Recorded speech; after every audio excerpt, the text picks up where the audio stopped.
अस्सलाम वालेकुम। आज का जो हमारा टॉपिक है वो हम लोगों ने जो है वो जर्नल एंट्री से लेजर्स प्रिपेयर करने हैं। तो हम लोग जो है वो एक छोटा सा क्वेश्चन देखते हैं कि किस तरह से हम लोग पहले जनरल ट्रांजैक्शंस करेंगे, जर्नल बनाएंगे एंड देन उसको जो है वो लेजर में किस तरह से जो है वो पास आउट करेंगे, किस तरह से लेजर में पोस्ट आउट करेंगे। हमारा जो है एक बिजनेस का इन्होंने दिया हुआ है ट्रांजेक्शन्स। हमारे पास एक क्वेश्चन है, mister Jain started new business with the following transaction.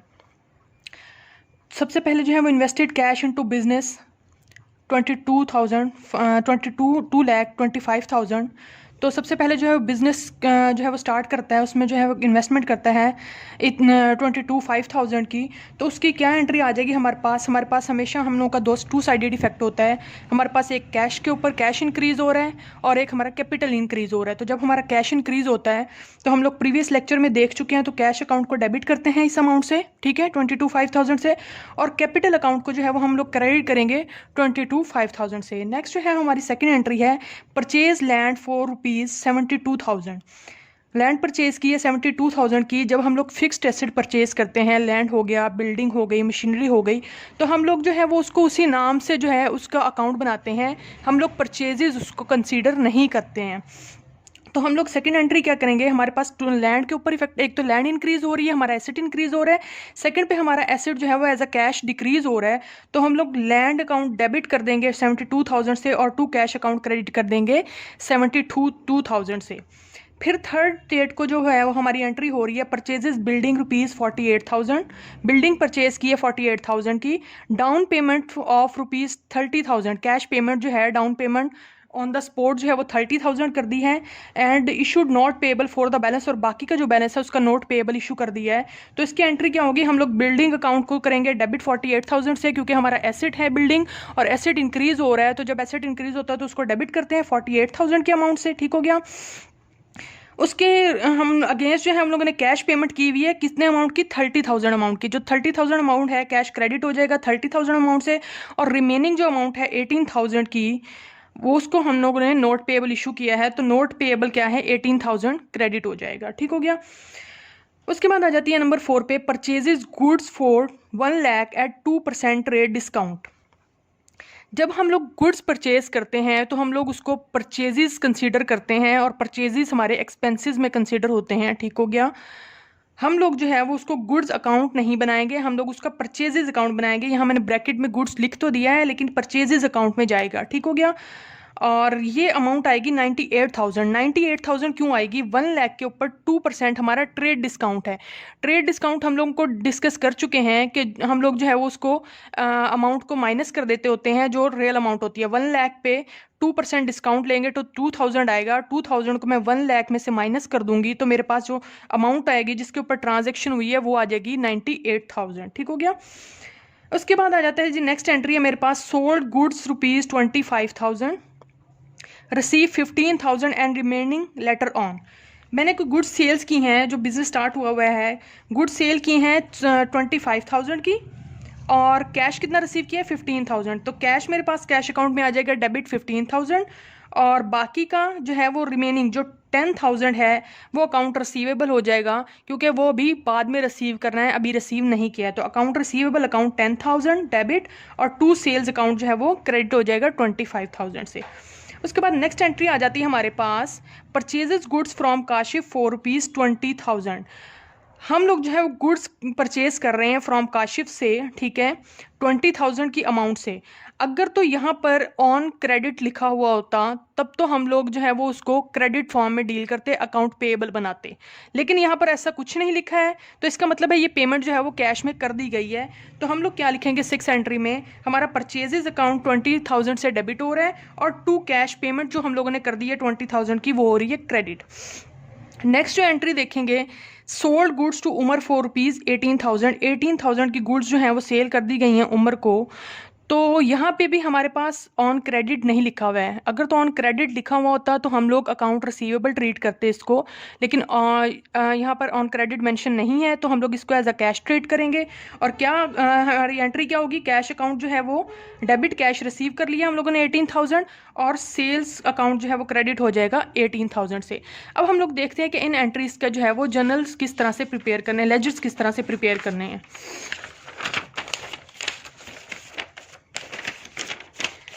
सबसे पहला जो है वो मैं कैश अकाउंट बना रही हूँ, ठीक है। मैंने डिफरेंट अकाउंट्स बना लिए हैं, cash account, capital account, land account, building account, जितने अकाउंट्स यहाँ पर अवेलेबल थे जनरल एंट्रीज में, मैंने उन सब के जो है वो लेजर्स फॉर्मेट फॉर्म कर लिया, ठीक है। उसके बाद अब मैं देखूंगी कि मेरे पास कैश अकाउंट, मेरी फर्स्ट एंट्री है जो कि फर्स्ट डेट को है। फर्स्ट डेट को फर्स्ट एंट्री जो है वो मेरे पास है, कैश जो है वो डेबिट हो रहा है 22,500 से। तो मैं क्या करूँगी, कैश अकाउंट में जाऊँगी लेजर के, और ये 22,500 से मैंने डेबिट कर दिया इसको। लेकिन किस वजह से हो रहा है, हमारा पास ये कैपिटल की वजह से हो रहा है, ठीक है। तो कैपिटल की वजह से हमारा कैश 22,500 अमाउंट से डेबिट हो रहा है। अमाउंट जो है वो मैं 22,500 लिख दूंगी डेबिट साइड पे, और टू कैपिटल जो है वो पर्टिकुलर्स में टू कैपिटल लिख दूंगी। उसके बाद जो है वो हमारा इसकी जो है वो सेकंड आप देखें तो इसमें आप लोगों को टू कैपिटल अकाउंट जो है वो क्रेडिट हो रहा है 22,500 से। तो मैं क्या करूँगी, मैं कैपिटल अकाउंट में जाऊँगी और मैंने कैपिटल अकाउंट में जो है वो 22,500 जो है वो क्रेडिट कर दिया हुआ है, और इसकी रीज़न क्या दूंगी, बाय कैश, ठीक है। तो ये एंट्री जो है वो हमारी डन हो गई है। इसको अब हम लोगों ने कुछ नहीं, इसको हम लोगों ने लेजर में ट्रांसफ़र कर दिया है। सेकेंड एंट्री आती है हमारे पास, लैंड अकाउंट मेरे पास 72,000 से डेबिट हो रही है, और कैश अकाउंट मेरे पास 72,000 से क्रेडिट हो रहा है। मैंने क्या करना है, मैंने लैंड अकाउंट में जाना है। लैंड अकाउंट जो कि मैंने फॉर्मेट बना के रखा हुआ है पहले से, उसमें मैंने लैंड अकाउंट को 72,000 से डेबिट कर दिया, और रीज़न क्या दी कि मेरा पास लैंड जो है वो 72,000 से डेबिट हो रहा है, किसकी वजह से, कैश की वजह से। तो 72,000 को डेबिट कर दिया, और इसी तरह से कैश अकाउंट कितने से, 72,000 से क्रेडिट हो रहा है। तो मैं क्या करूँगी, मैं कैश अकाउंट में जाऊँगी, और ये कैश अकाउंट है, और कैश अकाउंट में लैंड जो है वो 72,000 से क्रेडिट हो रही है बाय लैंड। रीज़न क्या दूंगी, बाय लैंड, और कैश कितनी वजह 72,000 से क्रेडिट हो रहा है 72,000 अमाउंट से। तो ये एंट्री जो है इसके दोनों जो है वो हमारे ट्रांजैक्शन डेबिट और क्रेडिट साइड हम लोगों की अकाउंट्स में ट्रांसफ़र हो गई हैं लेजर्स अकाउंट में, ठीक हो गया। उसके बाद आ जाता है हमारे पास बिल्डिंग अकाउंट। देखेंगे बिल्डिंग अकाउंट जो है वो 48,000 से डेबिट हो रहा है। मैंने जो फॉर्मेट बनाया हुआ है बिल्डिंग अकाउंट का, ये देखें, बिल्डिंग अकाउंट को मैं क्या करूँगी, 48,000 से डेबिट करूँगी, और रीज़न क्या दूंगी, रीज़न है मेरे पास टू कैश और टू नोट पेएबल। तो मैंने रीज़न यहाँ पर क्या दी, टू कैश और नॉट पेएबल की वजह से 48,000 डेबिट हो रहा है बिल्डिंग अकाउंट में। और मेरे पास जो है ये मेरे पास थर्ड एंट्री में कैश अकाउंट जो है वो 30,000 से क्रेडिट हो रहा है। मैं क्या करूँगी, किस डेट को हो रहा है, थर्ड डेट को हो रहा है। तो मैं ये क्या करूँगी, थर्ड डेट यहाँ पर मेंशन करूँगी। 30,000 से कैश जो है वो मेरे पास, ये देखेंगे 30,000 से कैश क्रेडिट हो रहा है, ठीक है, 3 डेट को। लेकिन किसकी वजह से, बिल्डिंग की वजह से। रीज़न में क्या लिखेंगे, बाय बिल्डिंग। इसी तरह से जो इसका थर्ड जो है वो अकाउंट है हमारे पास इस एंट्री का, इस थर्ड डेट को जो जो एंट्रीज हुई है, एक बिल्डिंग हुई है, बिल्डिंग अकाउंट में ट्रांसफ़र कर दिया, कैश की हुई है तो कैश अकाउंट में ट्रांसफ़र कर दी इतनी अमाउंट, और नोट पेएबल की एंट्री हुई है तो नोट पेएबल के अकाउंट जाऊंगी, और उसमें 18,000 को जो है वो नोट पेएबल 18,000 क्रेडिट हो रहा है। तो ये देखें मैंने जो है वो नोट पेएबल का अकाउंट बनाया हुआ है, ठीक है, ये नोट पेएबल का अकाउंट है। मैं क्या करूँगी, 18,000 को नोट पेएबल क्रेडिट कर दूंगी। 18,000 किस वजह से, तीन तारीख को जो है वो बाय बिल्डिंग की वजह से 18,000 जो है वो नोट पेएबल क्रेडिट हो रहा है। तो मेरा पास जो है वो ये थर्ड डेट की एंट्रीज़ का जो है मैं कंप्लीट कर चुकी हूँ, अपने लेजर्स में इसको ट्रांसफ़र कर चुकी हूँ। मेरा अब इससे ट्रांजैक्शन से कोई जो है वो नहीं है कि मैंने इससे कोई अकाउंट में लेके जाना है, आगे ट्रांसफ़र करना है इसको। नेक्स्ट जो है वो 4 डेट को देखेंगे कि हमारे पास परचेजेज़ जो हैं वो डेबिट हो रही हैं 98,000 से, और कैश जो है वो 98,000 से क्रेडिट हो रहा है। सबसे पहले जो है मैं फर्स्ट वाले पार्ट को देखूंगी, परचेजेज़ मेरे पास 98,000 से डेबिट हो रही हैं, तो मैं परचेजेज़ अकाउंट में जाऊंगी। ये देखें जी, यहाँ पर है एक परचेजेज़ अकाउंट बनाया हुआ है, ठीक है, और परचेजेज़ अकाउंट को मैंने देखा है कि मेरी एंट्रीज़ में 98,000 से डेबिट हो रहा है। 98,000 से परचेजेज़ डेबिट हो रही हैं, किस वजह से हो रही हैं, कैश की वजह से हो रही हैं, ठीक है।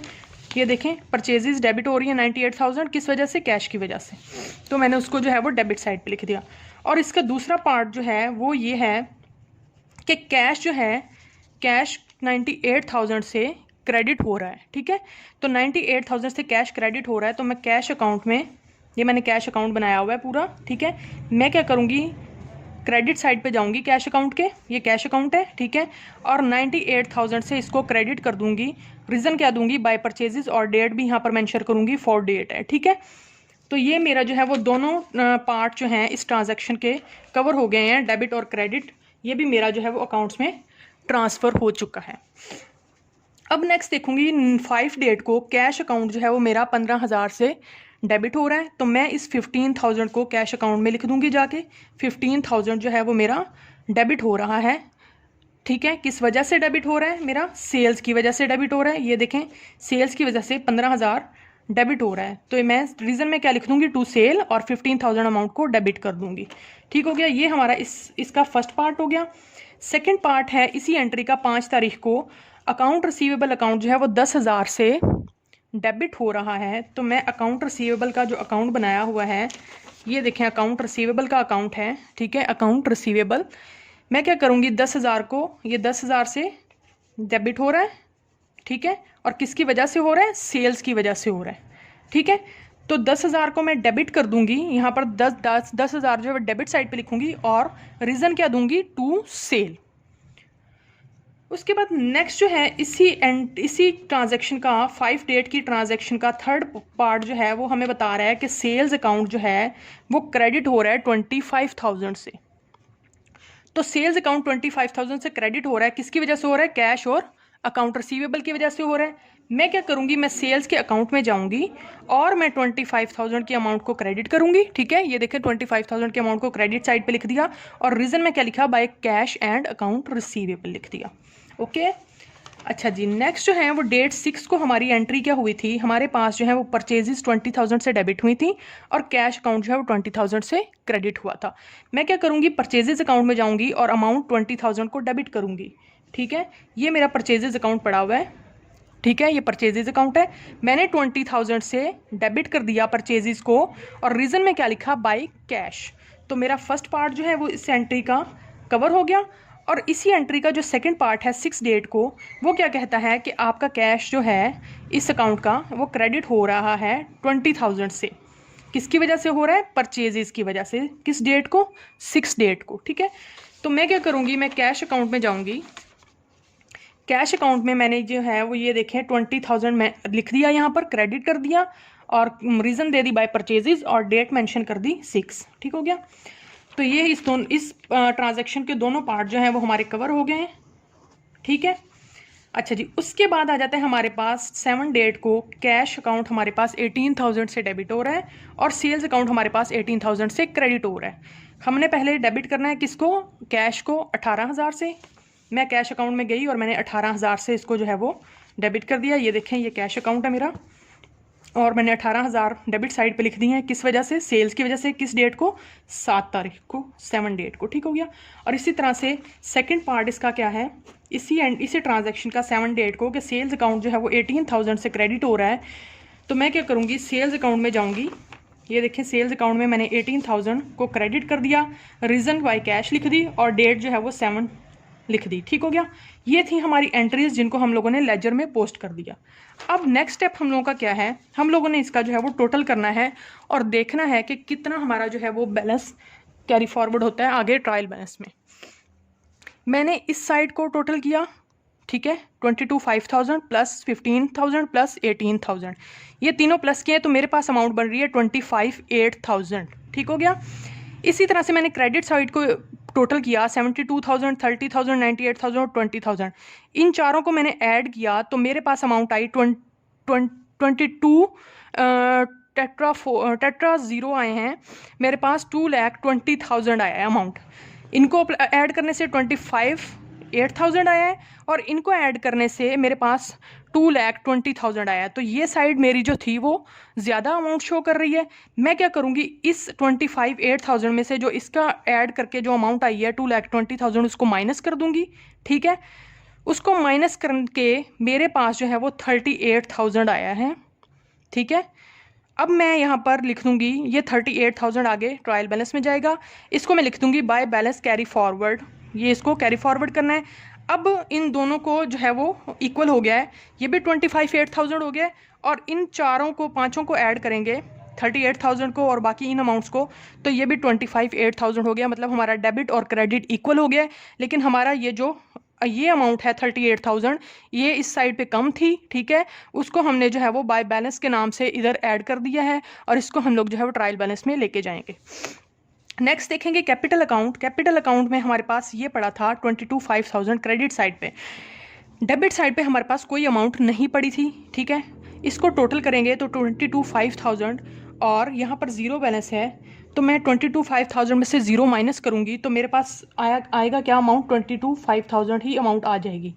मैंने इस अमाउंट को जो है वो लेके जाना है आगे ट्रायल बैलेंस में, ठीक है। अब मैं देखूं तो मेरा डेबिट क्रेडिट इक्वल है।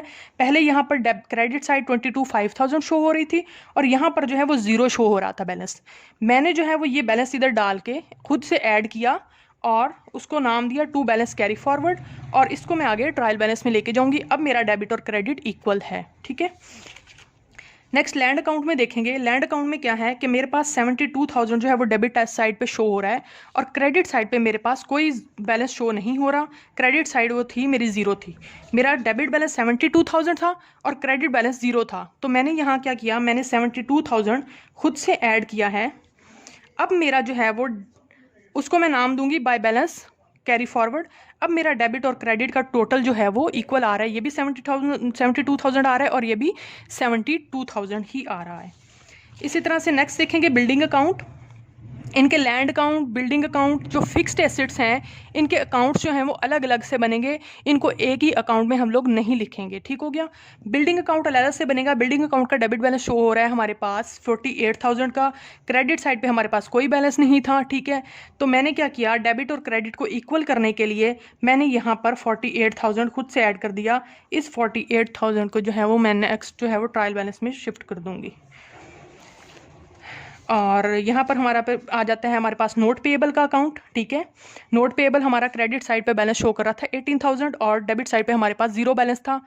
अब मैं एक साइड मेरी 18,000 शो कर रही है, दूसरी साइड मेरी ज़ीरो शो कर रही है, तो मैंने इसको डेबिट और क्रेडिट को इक्वल करने के लिए 18,000 करने के लिए यहाँ पर 18,000 जो है वो मैं खुद से ऐड कर दूँगी। किस नेम से, बाय बैलेंस कैरी फॉरवर्ड, और ये वाला जो बैलेंस है वो जाएगा आगे ट्रायल बैलेंस में। इसी तरह से जी परचेजेज अकाउंट आ जाता है। परचेजेज अकाउंट का देख लेते हैं। हमारे पास परचेज अकाउंट में डेबिट साइड पे हमारे पास 98,000 मैंने पड़ा है और 20,000 पड़ा है। इन दोनों को ऐड कर लेती हूँ। 11,800 जो है वो मेरे पास अमाउंट शो हो रही है यहाँ पे। क्रेडिट बैलेंस हमारे पास कोई भी नहीं था, यहाँ पर ज़ीरो शो हो रहा था। मुझे इन दोनों को इक्वल करना है, डेबिट को और क्रेडिट को। मैं खुद से जो है वो कितनी अमाउंट ऐड कर दूँगी, इधर वाली अमाउंट से इधर वाली जो भी अमाउंट होगी, अगर ज़ीरो है तो वैसे की वैसे ही आ जाएगी, जाहिर सी बात है। ज़ीरो माइनस करेंगे तो कुछ वैसे ही आ जाता है हमारे पास 11,800, और अगर कोई अमाउंट होती तो वो लेस होके आ जाता, ठीक है। तो अब मेरे पास जो है 11,800 मैंने यहाँ पर ऐड कर दिया है। ये बाय बैलेंस कैरी फॉरवर्ड है, मैं इसको ट्रायल बैलेंस में लेके जाऊंगी। ये अब मेरा जो है वो कह सकती हूँ कि मेरा 11,800, और यहाँ पर इन दोनों को भी ऐड करें तो 11,800 मेरा डेबिट और क्रेडिट जो है वो इक्वल शो हो रहा है। अच्छा जी, उसके बाद आ जाता है हमारे पास अकाउंट रिसीवेबल का अकाउंट। अकाउंट रिसीवेबल क्या शो कर रहा है हमारे पास, डेबिट बैलेंस शो कर रहा है कितनी अमाउंट से, 10,000 अमाउंट से। क्रेडिट साइड पे कोई बैलेंस नहीं था अकाउंट रिसीवेबल का, तो मुझे अब इसको बैलेंस करने के लिए टोटल को जो है वो 10,000 इधर था, इधर ज़ीरो आ रहा था, मुझे इसको भी 10,000 करना है। तो मैंने क्या किया, यहाँ पर ऊपर 10,000 खुद से ऐड किया और इसको मैंने नाम दे दिया बाय बैलेंस कैरी फॉरवर्ड। अब ये दोनों जो हैं वो टोटल में इक्वल आ रहे हैं, डेबिट और क्रेडिट, मुझे इनको इक्वल करना है। लास्ट का अकाउंट है हमारा सेल्स अकाउंट। तो सेल्स अकाउंट में हम लोग किस तरह से करते हैं, सेल अकाउंट हमारा जो है वो क्रेडिट साइड पे बैलेंस शो कर रहा है 25,000 और 18,000, टोटल बन रहा था इन दोनों को ऐड करके 43,000। डेबिट साइड पे मुझे सेल अकाउंट का कोई बैलेंस शो नहीं हो रहा था, मुझे जो है वो यहाँ पर ज़ीरो बैलेंस शो हो रहा था, ठीक है। अब मुझे इन दोनों को इक्वल करने के लिए क्या करना होगा, यहाँ पर 43,000 खुद से जो है वो ऐड करना होगा, ताकि जो है टू बैलेंस कैरी फॉरवर्ड मैं इसको आगे ले जाऊंगी, ठीक है। अगर यहाँ पर कोई बैलेंस शो हो रहा था 2,000, 3,000, 5,000 कुछ भी, तो मैं 43,000 में से उतना माइनस करके जो अमाउंट बचती उसको लिखती, जैसे हम लोगों ने कैश के अकाउंट में किया। लेकिन अब यहाँ पर ज़ीरो बैलेंस था तो टोटल जो है वो 43,000 इधर आ जाएगा। अब हम लोग देखेंगे कि हम लोग जो है वो लेजर से हम लोग अपने ट्रायल बैलेंस में किस तरह से जो है वो ट्रायल बैलेंस किस तरह से बनाते हैं, लेजर से ट्रायल बैलेंस। ये देखिए जी, एक ट्रायल बैलेंस जो है वो इसी क्वेश्चन का हम लोगों ने किया है।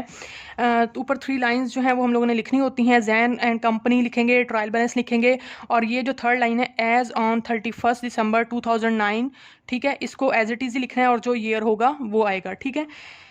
हमारे पास डेट का कॉलम आ जाता है, ठीक है। उसके बाद हमारे पास सेकंड पे पर्टिकुलर्स का कॉलम आ जाता है, फिर हमारे पास डेबिट साइड का आ जाता है और फिर हमारे पास क्रेडिट साइड का आ जाता है। हम लोग मोस्टली जो है हमारे डेबिट बैलेंस जो होते हैं वो हम लोग ऊपर लिख देते हैं, ठीक है, और क्रेडिट बैलेंस हम लोग नीचे लिखते हैं। डेबिट बैलेंस में हमारे पास एसेट्स वगैरह और एक्सपेंसेस वगैरह आ जाते हैं, ठीक है, और रेवेन्यूज़ और कैपिटल वगैरह या लायबिलिटी वगैरह हमारे पास जो है वो क्रेडिट बैलेंस होते हैं हमेशा से, और वो जो है वो हम लोग इधर नीचे मेंशन कर देते हैं। अब मेरे पास जो है आप लोग देखें कि कैश अकाउंट में मेरे पास जो बैलेंस मैंने आगे लेके जाना था, जो कि इस साइड को 25,8,000 में से मैंने इनको लेस करके जो है मेरे पास बैलेंस आया था इन दोनों को टोटल करने के लिए, ठीक है। यहाँ पर 2,20,000 जो है वो अमाउंट शो हो रही थी, जो कि इससे कम थी।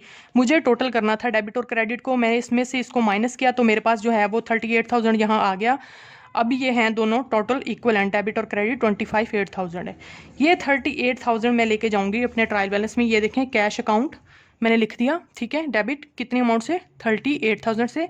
कैश हमेशा, अब यहाँ देखें यहाँ कैश क्रेडिट साइड पे पड़ा हुआ है, लेकिन हम लोगों को पता है, ये देखें कैश जो है वो लेजर में क्रेडिट साइड पे पड़ा हुआ है 38,000। मैं क्या करूँगी, मुझे पता है कि मेरा कैश अकाउंट जो है वो मेरा एसेट अकाउंट है, और एसेट हमेशा मेरे जो है वो डेबिट बैलेंस होते हैं, ठीक है। इन जनरल जो है वो मेरा एसेट डेबिट बैलेंस होता है, तो मैं यहाँ पर इसको जो है वो डेबिट साइड पे मेंशन करूँगी, चाहे ये डेबिट पे पड़ा होता या क्रेडिट पे पड़ा होता। यहाँ भी पड़ा होता तो भी डेबिट बैलेंस ही था, डेबिट पे ही शो करती। यहाँ भी पड़ा हुआ है तो भी ये डेबिट बैलेंस ही है, इसको डेबिट साइड पे ही लेके जाऊँगी।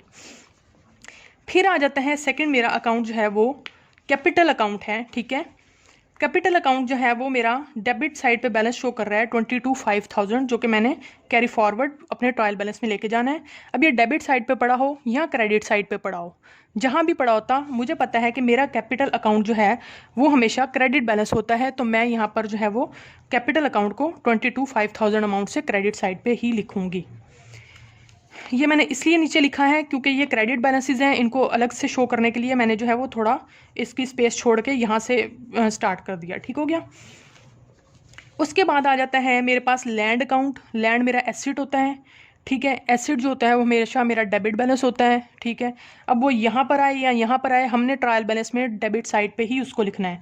तो मेरा यहाँ पर बैलेंस कैरी फॉरवर्ड आ रहा था 72,000 का, मैं इसको 72,000 लैंड अकाउंट में जो है वो यहाँ पर डेबिट साइड पे लिखूँगी। उसके बाद आ जाता है बिल्डिंग अकाउंट का मेरा बैलेंस जो है वो कैरी फॉरवर्ड। बिल्डिंग मेरा एसेट है, एसेट मेरा डेबिट बैलेंस होता है। ये मेरा 48,000 जो है वो इस साइड पे आ जाएगा, डेबिट साइड पे, ठीक है। अच्छा जी, उसके बाद आ जाता है हमारे पास हमारा नोट पेबल। नोट पेबल का बैलेंस जो है वो हमारा 18,000, ठीक है। हमारा नोट पेबल लायबिलिटी, और लायबिलिटी हमारा क्रेडिट बैलेंस होता है। इस 18,000 को मैं यहाँ पर क्रेडिट साइड पे लिखूँगी। ये देखें नोट पेबल 18,000 अमाउंट से, ठीक हो गया। उसके बाद आ जाता है हमारे पास परचेजेज अकाउंट। परचेजेज अकाउंट जो है वो हमारे एक्सपेंसेस होते हैं, ठीक है, और एक्सपेंसेस जो होते हैं वो हमारा डेबिट बैलेंस होता है। ये हमारे पास जो है वो परचेजेज अकाउंट का जो है वो ये बैलेंस शो हो रहा है ऑन क्रेडिट साइड। मैं यहाँ पर जो है वो 11,800 जो है वो परचेजेज अकाउंट के नाम से यहाँ पर आ जाएगा डेबिट साइड के ऊपर, ठीक हो गया। उसके बाद जो है वो नेक्स्ट हमारा अकाउंट आ जाता है अकाउंट रिसीवेबल। अकाउंट रिसीवेबल हमारा कितना बैलेंस शो कर रहा है, 10,000, ठीक है। तो इस 10,000 को मैं, अकाउंट रिसीवेबल मेरे एसेट्स होते हैं, मैं डेबिट साइड पे इसको लेके जाऊंगी, मेरा डेबिट बैलेंस शो होगा। और नेक्स्ट जो है लास्ट हमारे पास आ जाता है सेल अकाउंट। सेल्स अकाउंट हमारे रेवेन्यू होते हैं, और रेवेन्यू हमारा क्रेडिट बैलेंस होता है हमेशा। वो फिर बैलेंस इस तरफ पे आए या इस तरफ पे आए, हमने उसको क्रेडिट साइड पे ही लिखना है। यहाँ पर बैलेंस जो है वो 43,000 का मैं इसको ट्रायल बैलेंस में लेके जाऊँगी। ये 43,000 मैंने सेल्स अकाउंट में क्रेडिट साइड पर लिख दिया। अब जो है मैं अपने डेबिट बैलेंसेस को टोटल करूंगी और क्रेडिट बैलेंस को टोटल करूंगी। इन सब अमाउंट्स को टोटल करती हूँ तो मेरे पास आता है 2,86,000 अमाउंट, और इनको टोटल करती हूँ तो भी मेरा 2,86,000 आता है। मेरा ट्रायल बैलेंस में हमेशा डेबिट इक्विवेलेंट होगा क्रेडिट अमाउंट के साथ। अगर तो इक्विवेलेंट है, इट मीन्स कि हमारा जो है वो क्वेश्चन ठीक है, हम लोगों का पीछे कोई मिस्टेक, कोई एरर नहीं है। अगर ये बैलेंस इक्विवेलेंट नहीं आते हैं तो इट मीन्स कि हमारी कोई ट्रांजैक्शन गलत हुई हुई है, या हमारे लेजर में कहीं कोई मिस जो है वो बैलेंस है, हमारे पास कोई अमाउंट मिस हो गई है, हम लोगों ने कोई जो है वो कैलकुलेशन ठीक से नहीं की, ठीक है। तो उसको हम लोग जो है वो दोबारा से रेक्टिफाई करेंगे, पीछे जाके देखेंगे कि कहाँ मिस्टेक हुई है, हमारा ये डेबिट क्रेडिट इक्विवेलेंट क्यों नहीं आ रहा है। तो अगर जो है वो सारा कुछ ठीक से हुआ होगा, एंट्रीज भी ठीक से हुई होंगी और लेजर्स भी ठीक से बने होंगे, तो हमारा ये डेबिट साइड, इसको टोटल टोटल करेंगे और क्रेडिट साइड को टोटल करेंगे तो हमारी दोनों बैलेंस जो है वो इक्वल आएंगे। ये था हमारा जो है वो लेजर फॉर्मेट और किस तरह से बनाएंगे और ट्रायल बैलेंस में उसको किस तरह से जो है वो ट्रांसफ़र करेंगे। ओके जी, अल्लाह हाफिज़।